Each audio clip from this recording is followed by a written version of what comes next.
All right, welcome into hour two. Let's just continue here on Twitter. Some of these plays we tweeted out. Again, we're going to break them down in full detail tonight on Chalk Talk, 7 p.m. Central. Make sure you guys set your clock, come in here and hang out with us. We'll watch some tape together. Malik Willis to Jaden Reed for 34 yards. Great protection from the O-line, but, man, you simply can't throw a ball any better than Malik Willis does right here. I went in slow motion too, Tim. Look at this ball on the crosser. I thought it was a corner in real time. It was actually a crosser. Look at this. I mean, you can't put that ball in a better spot, bro. I mean, that is a thing. Like, even in slow motion, did you even see him throw it? Like, look at the release. Mm-hmm. Watch this ball. He's got a compact. It's out that quick. It's like Clayton, you're a baseball guy. It's like that infield throw, right? You compress that throw. You're playing short. Yep. You gotta get it out quick. That's Malik Willis. He's got one of the most compact, quick releases, I think, in the league. Yeah. Tim, he was, again, consensus big board. When the draft happened that year, he was the top quarterback in the draft. And he fell and fell and fell. And, I mean, the dude, he's got a cannon for an arm, right? He has, I mean, you see here, we've seen it all year, his accuracy is pretty damn good.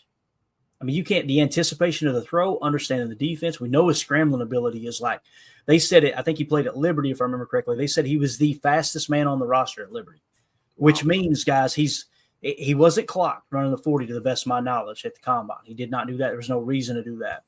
But he probably, what that probably means, at least a 4.4, most likely a 4.3 40-yard dash if you're the fastest guy on the roster at the college level. So, just absolutely unbelievable. Nick McSwain in the chat. Tater equals hummed. There you go. That Tater. Humming that Taylor. Tater shooting that peel, right? Yep. So again, Willis, man, and here's the tough decision here. Andy Walker says, lock Willis down this offseason. Andy, you're not going to be able to, right? He'll be back next year unless they decide to trade him and get, a haul for him, which what Goody's doing right here, boys, he put the car on the lot. He said, hey, look at this pretty thing right here, right? Yep. So he's going to get some calls this offseason. I'm just so damn torn on it, Tim. If it's not a first-round pick, I don't want it. I'd rather have him for another year as a backup. Me too. Because you've got a Super Bowl contending team, right? And with a Super Bowl contending team, if you don't have a solid backup that can win you a handful of games when you need them to, which is exactly what he did this year, right? How many did he win? 2, 3 games? So, again, as far as locking him down this offseason, though, Andy, he is not going to sign a team-friendly deal, and he should not do that. Let's see here. Willis was at Auburn for a short time. Willis ran a 4.37 at Auburn. There you go. So you see the arm, you see the accuracy, you see the anticipation on the throw. Obviously, he's got world-class speed for a quarterback. Again, back to what Andy said there. Andy, if I'm his agent, I'm going, listen, Malik, we are not taking anything other than starter money. We're not doing it, right? And now what's starter money? Probably a low-end starting quarterback. I would say the number for Willis per year starts at $15 million would be my guess. And he'll probably crack 20 pretty easy. On the open market, he would crack 20 per year. There's no doubt in my mind. We just can't do that, right? You can't put that kind of money in your quarterback room. I mean, if there's anybody in the league that could do it, it's us, right, with the cap space we got. But I don't know. Maybe I'm off base here. I want to hear what everybody says in the chat. Would you be willing to pay Malik Willis $20 million to be a backup?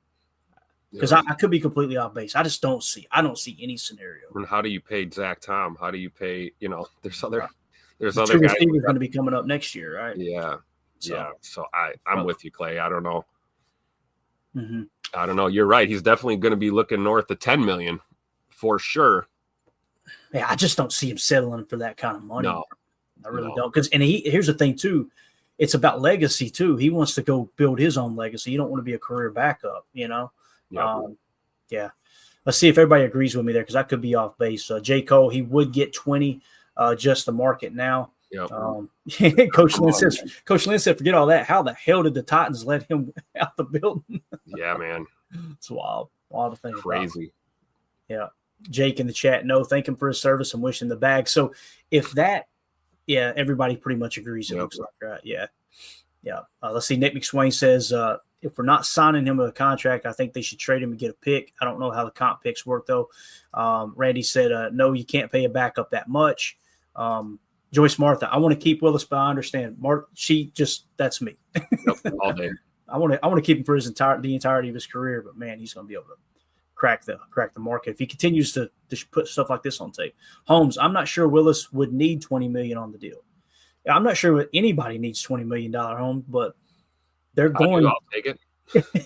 They're going. If you think for a second that Malik Willis going, I don't think I need $20 million. No, that's not how that works. I got to respectfully disagree with that. Holmes says I would offer 2 years, $20 million, so $10 million per. That's still pretty steep for a backup quarterback. It is, and it's I don't think I'm with you, Clayton. I don't think he signs that deal anyway. Yeah, I was going to say from his perspective, he's thinking hell no, and from us, it's like it's a lot of money as a backup, right? So, now listen, I'm sure there are comps out there. Don't get me wrong, across the league where backups are making that much, but those teams never win ball. They never win championships. Right. They're never consistently in the hunt. So you've got to follow the model. And and listen, he has showed nothing but promise here. But the reality is too, he could go to another team, another system, another coach, and not a quarterback guru like Matt LaFleur, and not play near as well as he does here in Green Bay. That could happen too. If that's the case, then we'll go get him for a 7th round pick again, Tim. Yeah, right. There you go. I love it. Yeah, as Joyce said, yeah, coaching makes a difference. It definitely does, Joyce. Dave says, I don't know if he gets the bag. He understands the difference of being in a good organization means. Now, I think there's a little bit of a factor there, but still, I don't think he's I think he wants to be a starter too, Yeah. So, and what's crazy is we've seen him in 3-4 games this year, I think, Tim. Yeah, and this was the 4th, yeah. Yeah. And that's what Greg Cosell talks about all the time is like, he said it about Jordan Love going into last year. He said he has the arm talent, he has the physical ability, the traits, everything you're looking for in a quarterback. But is he going to be what player is he going to be week in and week out? When things go wrong, how is he going to respond? Right? History would suggest when things went wrong for Willis, didn't respond real well. Right? But again, you had an organization that was crumbling beneath his feet. They were running his coach out of town. They were running the GM. I think it's John Robinson out of town, which he's going to be up for a GM job this year probably. And I just want to say this one last time. We'll move on. I think the reason Malik Willis ended up here is because I think his name is John Robinson. He worked for the Packers. He ended up getting the GM job for the Titans. He drafted Willis. I guarantee you Goody gave him a call and said, hey, tell me about Malik Willis. We're thinking about trading for him. Yep. So wherever he ends up as a general manager, don't be surprised. Yeah, keep an eye out for a potential landing spot. Yeah. Says, hey, bud, do me a favor here, man. Give him back. I need him back. They thought he was worthy. It was either a 2nd or a 3rd round pick, right? And again, since this big board had him, this is one of those rare occasions too, Tim, where since this big board had it completely right and everybody had it wrong in the NFL, right? At least the way he's playing right now. So, all right, let's move it along. Holmes said, yes, Clay, you're correct. I guess he's talking about the draft pick. I'm not sure, or maybe it was Robinson. Either way, I wouldn't be surprised if that's the first on his shopping list if he does get a general manager job. So, all right, let's move it along here. Next play, Zane Anderson is a real person. Is this one we already covered? Okay, so that was on the telecast. We got to be careful there. That was someone else who had quote tweeted is what it was. So the Vikings said it's Packers week, right? And they showed this statistic from the last time that the game earlier this year. Man, I can't wait to beat their asses, dude. I cannot wait to beat this team. I love how they don't show the end score. They show when they were leading 17-0, right? They don't show how close it was. And also, you remember Jair wasn't playing in this game either. So that's why I combated it with this right here. Yeah, y'all conveniently showing the stats when Jair wasn't in the game, right? Remember the gritty. So I hope we get that good news this week, right? That would be all. Gritty game in Minneapolis. Let's go, Ja. Come on now. We need you. It kind of feels like, too, Tim, that this was the plan. Was, hey, let's really play it safe till Vikings week. So we'll find out sure enough. All right, so the pass chart came out here, right, of the passing defense from Football Insights.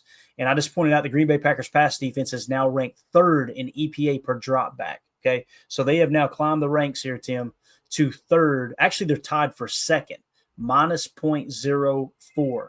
Guess who's right there with them, bro? the Vikings. So this is going to be a battle of two great pass defenses and two potent passing attacks. Sam Darnold's one of the highest graded quarterbacks in the league, according to PFF. Jordan Love, obviously, these last during Toyotathon has just been absolutely on fire. So you're going to get two really good passing games meeting head to head with two of the best passing defenses in the league. Now, what's cool is how do they run their defense? Slightly different. The Packers are running cover 3 zone 33% of the time, cover 2 26% of the time. All right. So we're predominantly cover 3 zone, cover 2 zone. The Vikings are 25% cover 3, 24% cover 2. So the two defenses they call the most is cover 3 zone, cover 2 zone, same as the Packers. But then they jump to cover 4 zone 20% of the time. And that's some of that Miami effect, I think, bleeding over from B-Flow there. But when it comes to man coverage, the Packers run cover 1 man 16% of the time and cover 0 3% of the time. And they mix it up a lot, the Vikings do. They run cover 1 man 9% of the time, cover 2 man 5% of the time, and cover 0 5% of the time. So they are mixing and matching that defense together. The moral of the story is way more zone than man from both of these teams. Yep. They love to mix in cover 4 significantly more than the Packers do. The Packers just kind of stay in their cover 3 and their cover 2 looks. So it's going to be a lot of fun, Tim. Arguably, the second, both of these teams are tied for second in EPA per dropback pass defense. Run the damn ball. There you go. There's your answer. Damn ball and win the game. Let's go. Let's see what their run defense looks like. I'm not going to put it on the screen, but I have it sitting here. Let me just look real quick and see if their run defense is just as good as their pass defense. I can't imagine it is. Let's go opponent yards per rush attempt. I'll be damned, Tim. Second best run defense in the league at 3.9 yards per carry. Now here's what's crazy. Run it right at them. Let's go, Josh. It's time to eat. Green Bay is 4th in the league at 4.1. So you've got the second and third best pass defense in the league, right, for both of these teams. In the run defense, you've got Minnesota with the second best run defense and Green Bay tied for 4th at 4.1. So this is I don't know what the over-under is early. I probably got that number right here. I was kind of doing my degenerate gambling information earlier today, taking a look. The over-under on this one is 48.5 points. Boys, I'm probably taking the under on that. And I know it's inside. It's going to be like a track meet and all that, but, man, it's going to be interesting. I'm with you, Clay. I think this could be a grinder. Yeah. This could be, you know what I mean? 17-14 type of game. You never know. Definitely. Let's see here. Randy Cleaver says, run the ball, get the screen game going. That's an option. Now, keep in mind, they're playing predominantly zone defense. They don't play near as much man as people expected them to this year. Running a screen, eyes in the backfield, it's hard to run a screen on zone, right? But, again, it's just going to be one of those games. I think it's going to come down to the players and not the play calling. I think it's going to be who shows up ready to smack the other one in the mouth. And both these teams are – and they're playing good ball right now, no doubt about it. Absolutely. So, it's going to be an interesting matchup for sure. This was kind of cool that PFF Packers tweeted this out. Brenton Cox Jr. among edge defenders in Week 16. PFF grade 88.7. That was the best in the entire NFL in Week 16. 89.6 pass rush grade was third best in the league. 43.8% pass rush win rate was third best in the league.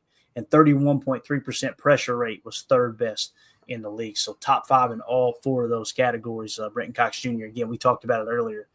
My man on fire. Respect. Yes. And again, man, I think he does. To me, it looks like he's put on quite a bit of weight. And I didn't know how they were going to approach this because, in that 34, it's like, okay, he can drop into coverage. You can kind of use him as a hybrid backer. That was kind of his MO in college too. But this dude, they're pressing into him being an edge rusher. And I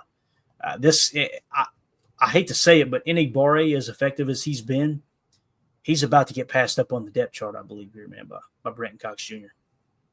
Yeah, I mean, I could see that being a real possibility.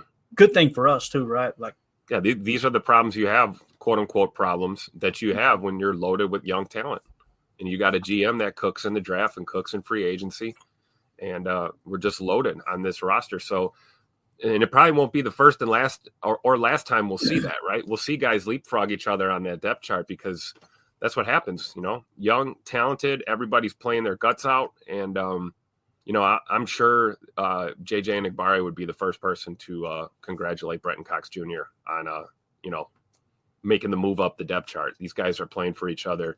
There's no ill will towards your fellow teammate. You want to see guys be successful.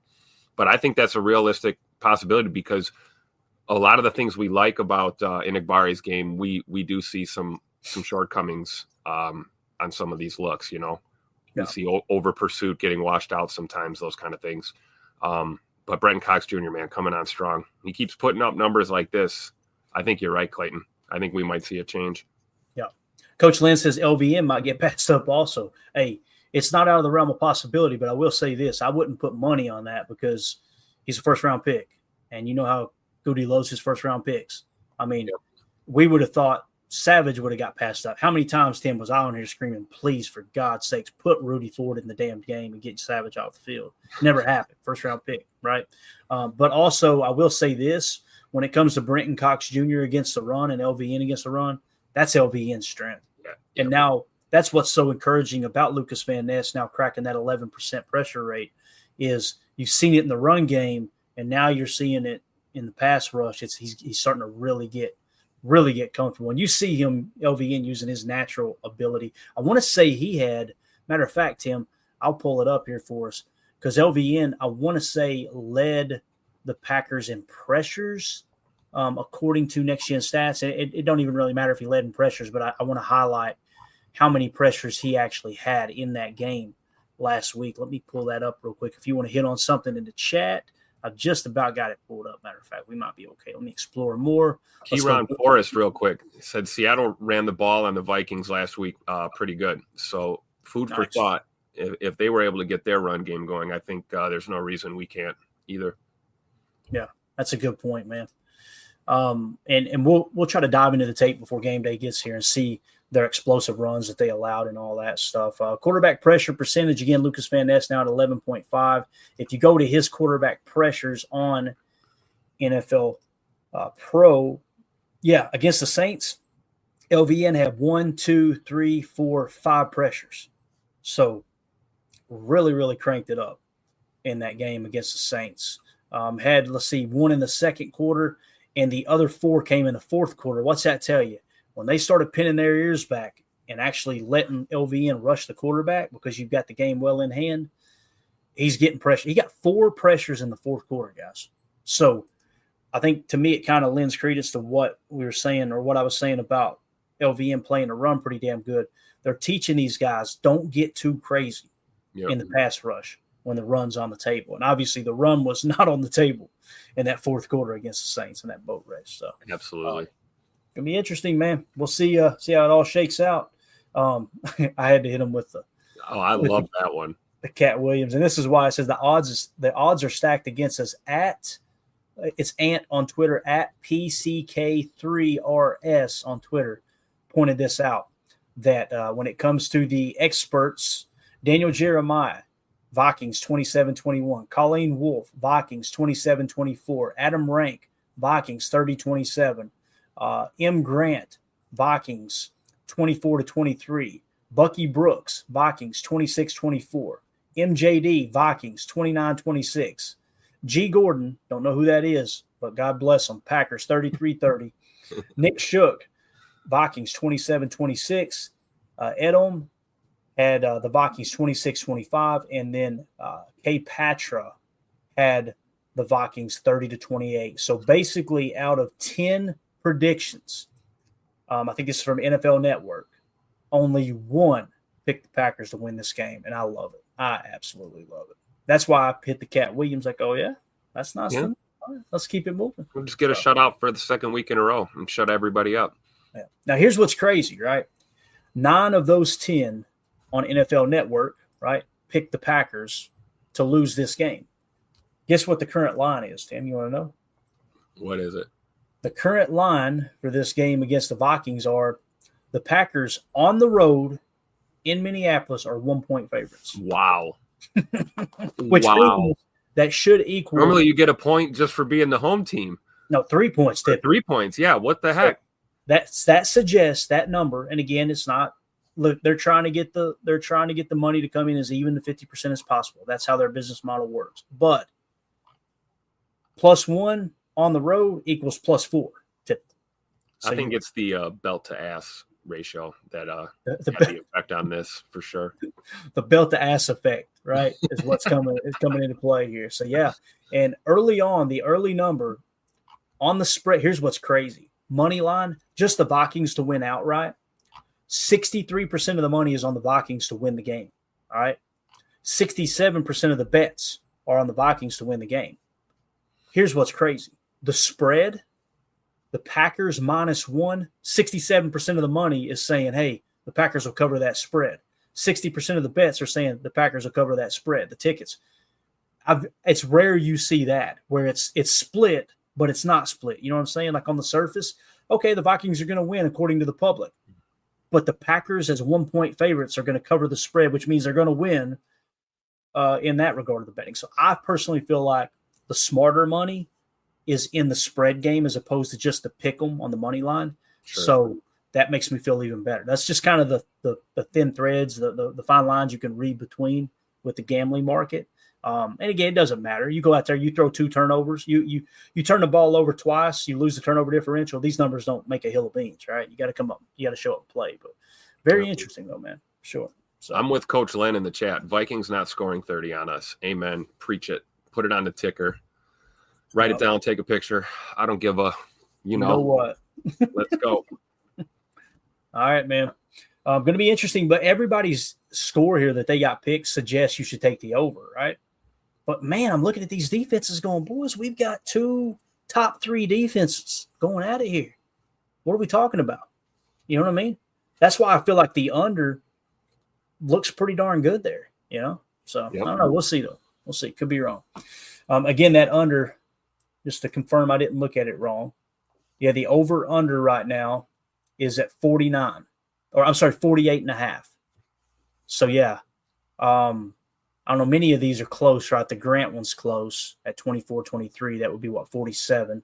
So that would be under, right? Mm-hmm. But most of these are, yeah, they're definitely over. So I'm taking the under, boys. So we'll see. I think it will be a hell of a game, though. There's no two ways about that. All right. Let's see here. J. Cole in the chat says, I'm sure that locker room's tired of hearing about us losing to good teams. They will be motivated. There's no doubt, man. And listen, Minnesota's a scrappy team, man. Yep. They're Aaron Jones. We know the heart that dude has, right? We witnessed it firsthand for a long time.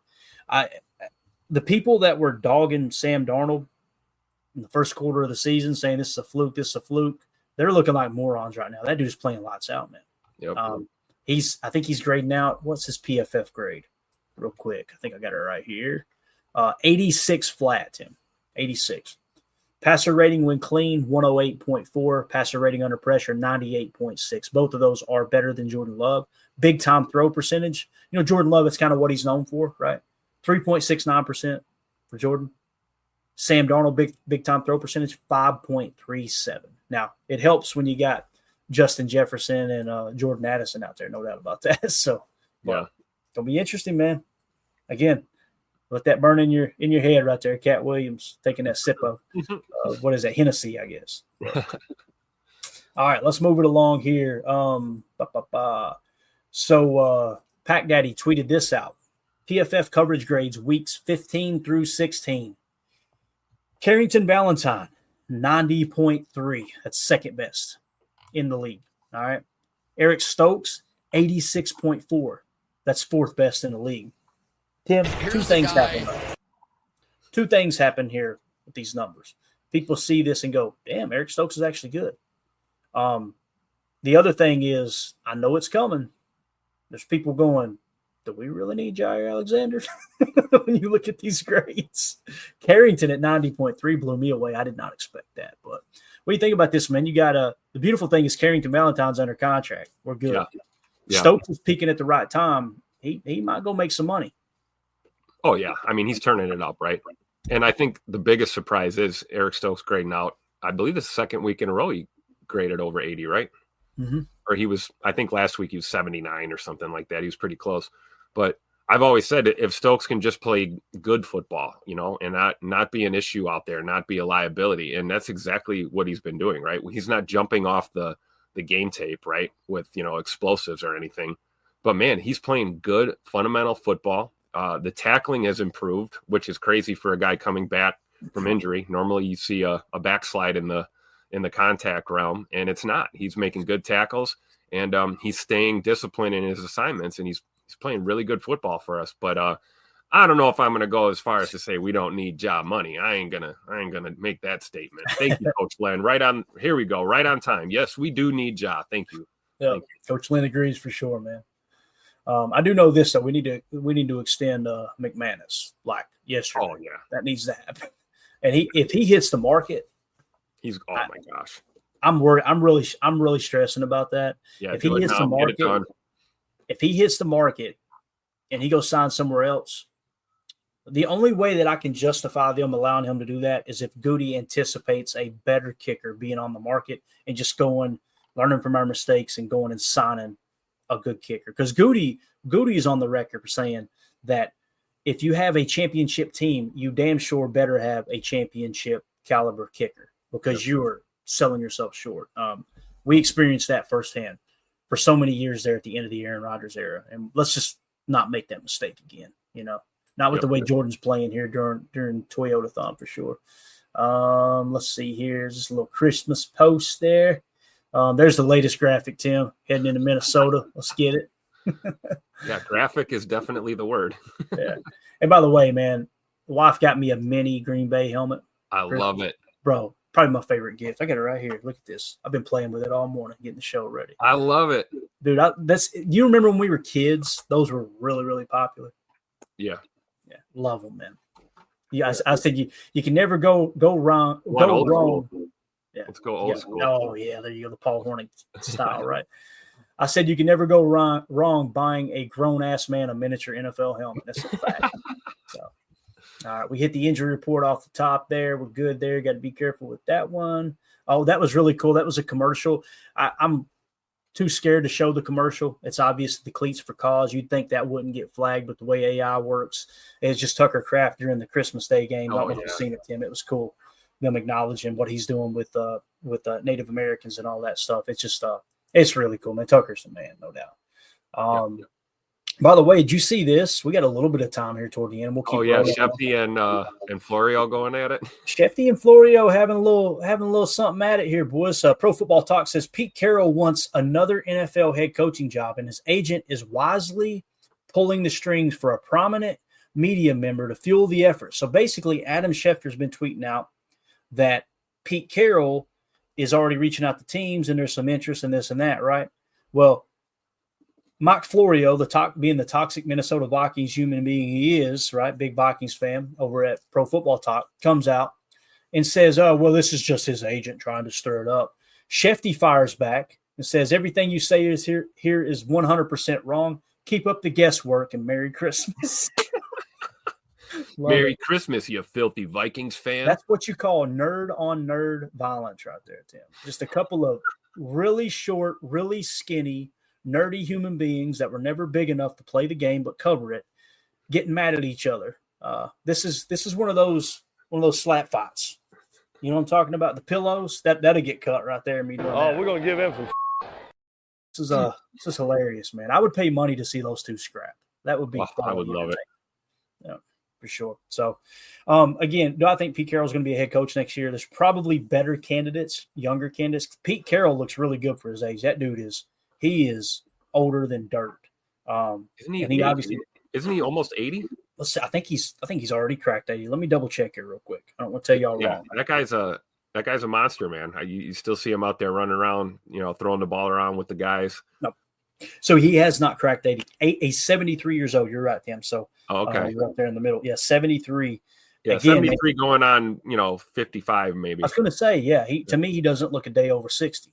And but again, you can look at it one of two ways, right? You want a aged, grizzled veteran coach that's seen everything in the league, or do you want to go for a young, up and coming Ben Johnson type that's kind of revolutionizing, the offensive game? So going to be interesting to see where Pete Carroll lands. But again, just want to point out that Adam Schefter, and I'm Team Shefty on this one. That's what my original tweet said.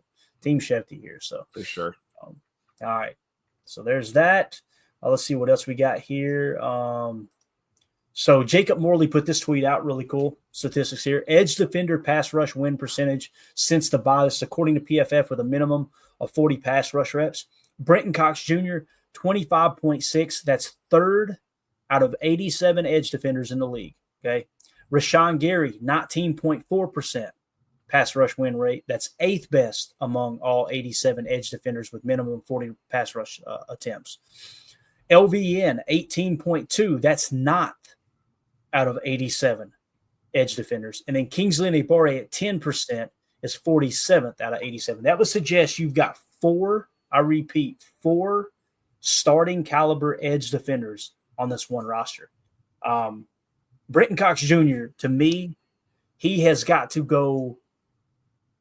I think they'll keep the rotation the same. The first round effect will definitely play a role in LVN getting more snaps, I believe. But Brenton Cox Jr. has to be that dude right after Gary and LVN, Tim. He's got to be. And I know we've talked about him a lot on today's show, but it's everywhere, man. This dude it seems like Brenton Cox Jr. has arrived. Yeah.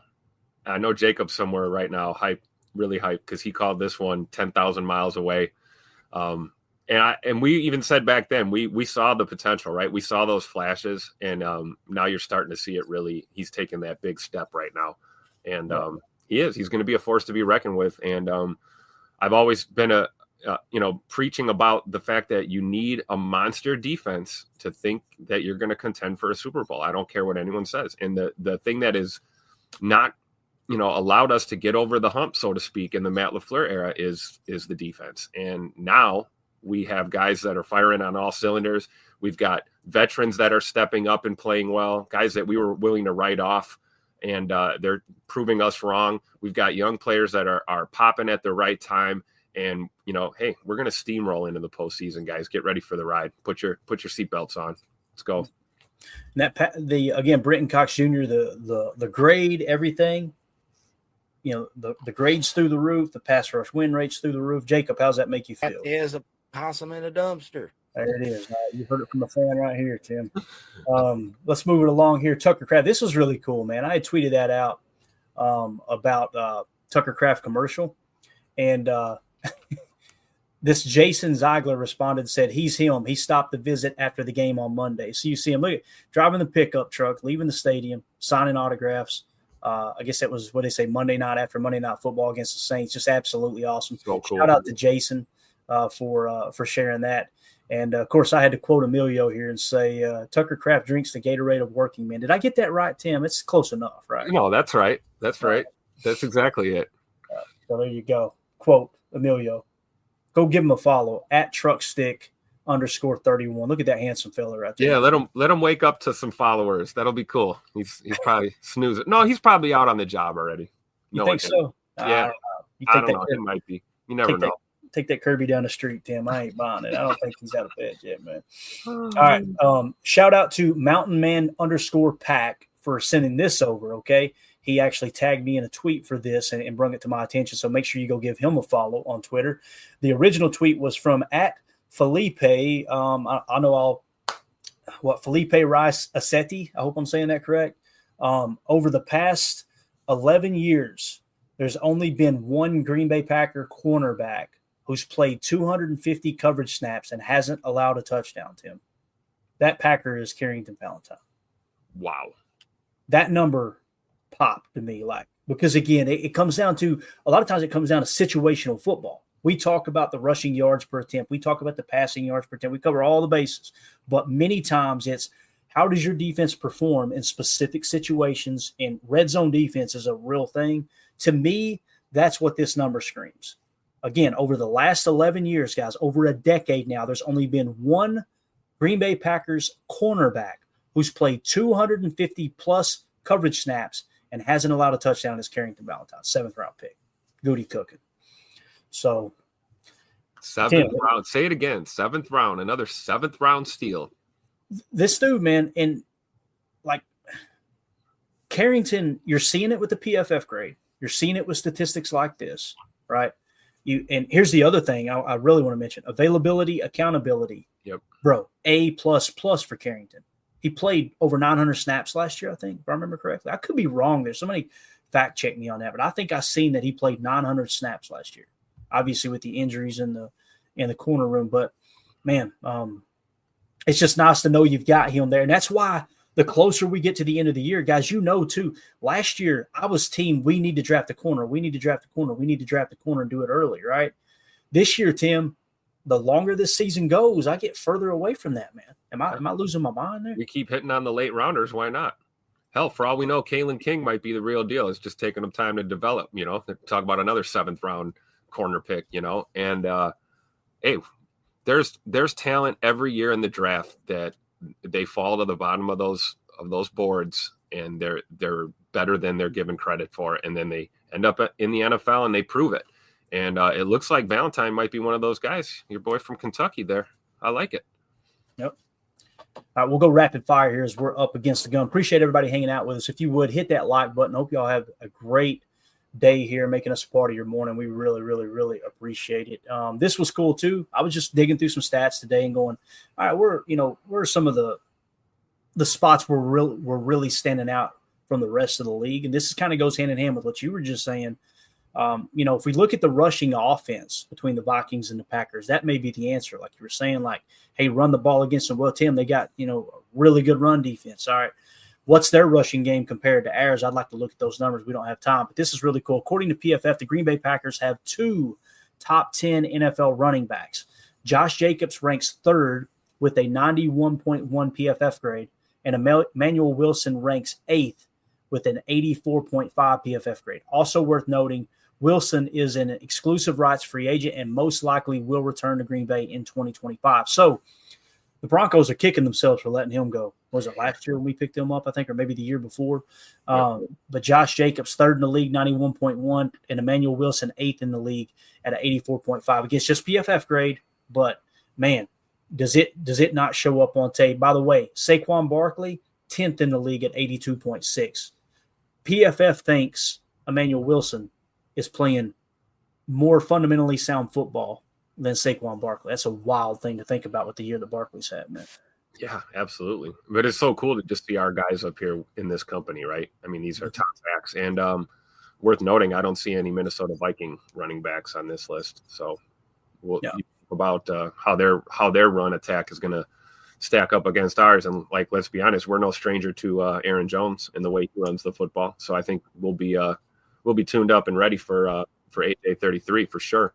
But this is so cool to see this, man. I really think Emmanuel Wilson would be even higher up on this list if he had more snaps. It's just distributing that workload when you've got a back as dynamic as Josh Jacobs. It is. It's tough to get everybody touches, but to Matt LaFleur's credit, he does. He spreads the carries around pretty well lately, and I think it's great. We weren't seeing this early in the season. Yeah, we turned a corner, at that first quarter of the season maybe, and I think Matt really bought in and realized, you got to feed these guys the rock. And, let's run the ball, like Randy Cleaver says right here in the chat. Okay. Run the ball. I was going to let you handle that one, Tim. Yes. We may have locked up finally on Twitter. Oh, that's wonderful. All right. Yeah. Oh, wow. Look at that. I don't know what that says. The algae must be. You're going to translate that for us? Watch it be something really, really, really inappropriate, too. Yeah. Unbelievable. All right. So, obviously, we reset back to the homepage. Let me just make sure that wasn't. I like to kind of keep up with these as we go. To make sure that we don't overlook anything and bring it up to the current broadcast. We just have one more thing to hit, and we got to be careful because we will get hit with a copyright. It's just Tucker Kraft celebrating after a touchdown, but let's throw it up here. You can remove that. Sorry. All right, so we'll let you see what it is, just him celebrating. But here is the tweet that I put out. So we just talked about the running back room, right, and how we're kind of built for the long haul there. Among NFL tight ends, Tucker Kraft is currently 2nd in yards per reception with 14 yards per catch, Tim. I'm going to repeat that. He is averaging 14 yards per reception. He's second in yards after catch over expected at plus 136 yards after catch over expected. Okay. Second in target separation at 4.5 yards of separation per play. Okay. And in third in touchdowns with 7 touchdowns on the league. He's putting points on the board. He's getting the yak. He's creating separation. Now, some people would say, hey, that's mostly scheme. Hey, I completely understand. Matt LaFleur is in his bag. There's no two ways about it. Many of these catches, Tucker Kraft's running butt naked through the trailer park, right? But second in yards per reception at 14, all while being, this is the key statistic here. Hear me out closely. All while being targeted 21st most with only 60 targets this year, Tim. Like, this dude, he is primed to be a top 3 tight end for the next 10 years. Absolutely. And what's really awesome, here are his cap hit numbers the next 3 years. This year, $1.2 million against the cap. Next year, $1.5 million against the cap. 2026, $1.7 million against the cap. He is one of the cheapest starting tight ends in the entire National Football League. He's producing as a top 3 tight end currently. And what's crazy about these numbers too, you think you're getting a good Tucker Kraft this year? Imagine next year where he's playing to up those numbers as much as possible to get a huge contract in 2026. Just goody cooking, man. Goody cooking. As usual. Yep. And, the important part about the stat, too, all while being targeted 21st most with only 60 targets, right? That has absolutely nothing to do with Tucker Kraft. Yep. It has everything to do with the fact that we are loaded on this offense and the ball gets spread around a lot. And it is nice to have a weapon like this and not have to target him and lean on him in your attack because, we ask tight ends to do a lot in Green Bay. You can't just be a pass catcher. You've got to do the dirty work. I mean, hell, we saw him playing a little quarterback there, taking that direct snap, being a little QB for us too. I mean, he's a versatile guy. So it's exciting because you see the yak and you see the separation, you see the great hands and you see him lowering the boom on guys, and it's fun. But it is, you got to remember that this ball is getting spread around a lot in this offense, which is why, to me, it's super impressive that he's putting up numbers like this. This is great. And, as you're talking, it kind of triggered a thought in my mind, like you keep those targets low. Guess what's happening, guys? The reason he's running so open right now in this scheme is because other teams are looking at the tape and going, all right, in a trips look, they like to hit Jaden Reed on the climb route. In a 2x2 look, they like to hit Watson on the dig off the wrap concept. In every specific look, they're having to game plan and key in around, hey, here's what we need to stop because the targets are so high in those specific situations. And the big plays, arguably the biggest plays, are coming from Tucker Kraft underneath because you got a minimal amount of targets being 21st most targeted tight end in the league. Like, yeah. What do teams do? They don't go, we need to stop Tucker Kraft, knowing that the Packers are going to continue to take shots at crossers, daggers, slot cross, Haas concepts on the outside and out of the slot with Jaden Reed. It's just, pick your poison. It really is. So, and that's pretty much it. That's got us caught up. So that's going to do it. We went over a little bit. Hopefully that's all right, Tim. Appreciate everybody hanging out with us. This was fun. I just wanted to kind of get caught up on Twitter. Tonight, Chalk Talk, Packers, Saints. We've got 13 plays for you, man. This is going to be a blast. Don't miss it. Make sure you sub to the channel. Feel free to hit like on the stream here. And we will see you guys at 7 p.m. Central tonight for Chalk Talk. We're going to break out the telestrator, show you what happened, why did it happen, and completely diagram each of these 13 plays so you get a better understanding of what are the Packers specifically doing both on offense and defense to win these ball games. Tim, appreciate your time, man. Thank you so much. Thanks, Clay. Appreciate you too, man. See you tonight. All right. Again, we'll see you guys tonight. Everybody have a great day. There we go. Bye, guys.